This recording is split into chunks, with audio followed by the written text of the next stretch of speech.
Movie monitors record fields over time and save them to a .mpeg movie file that can be played back with a video player software like Windows Media Player in Windows or VLC Media Player. The videos showing the time domain propagation from sources in the previous sources section of this course were all generated using movie monitors.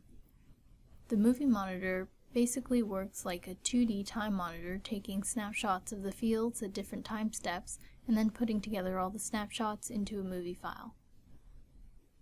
Movie monitors always have a 2D geometry, so the movie will show a slice of the fields, and you should place the monitor over the cross-section that you want to slice.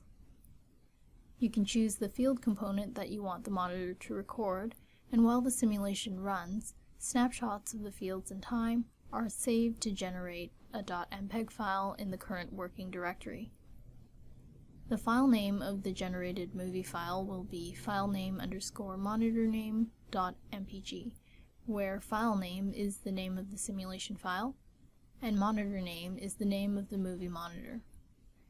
This means that you should not have two monitors with the same name, since they will conflict, and it also means that when you rerun a simulation file, without changing the file name or monitor name, the existing movie file in the current working directory will be overridden.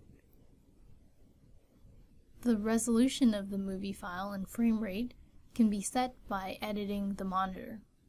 However, the fields calculated during the simulation are calculated on the simulation mesh, so the fields will not look smoother in the final movie by increasing the resolution used by the movie monitor if the simulation mesh is coarser than the movie resolution. You can also choose to generate the movie with or without outlines that indicate the positions of structure interfaces. Using the structure outlines helps give some context to the positions of the fields in the movie relative to the structures. It's also possible to scale the amplitude of the fields in the movie monitor by editing the scale setting.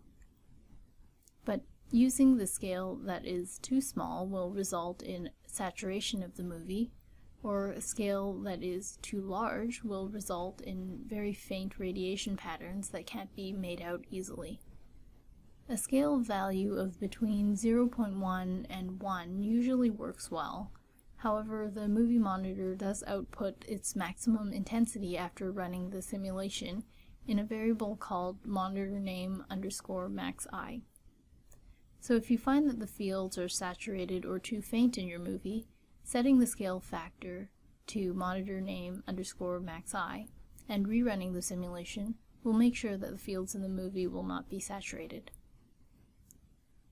There is no color bar to show the corresponding field intensities in the movie, so the movie is meant to be used to get a general idea of how the fields are propagating over time, rather than for getting quantitative results or field values.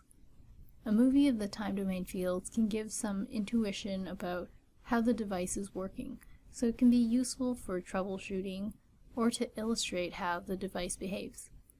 It can also be used to debug a diverging simulation. A diverging simulation is one which contains some numerical instability which causes the field amplitudes to diverge towards infinity. Common causes are instability in the PML boundary or instability in a particular material, such as a material with gain. By using a movie monitor, you can see where the fields start to diverge. You might see fields start to saturate near the PML boundary, which indicates a PML instability, or from within a particular structure, which would indicate a material instability. And this can help you choose the method to use to fix the divergence and make the simulation stable. More details and an example can be found in the Diverging Simulations page, linked below this video.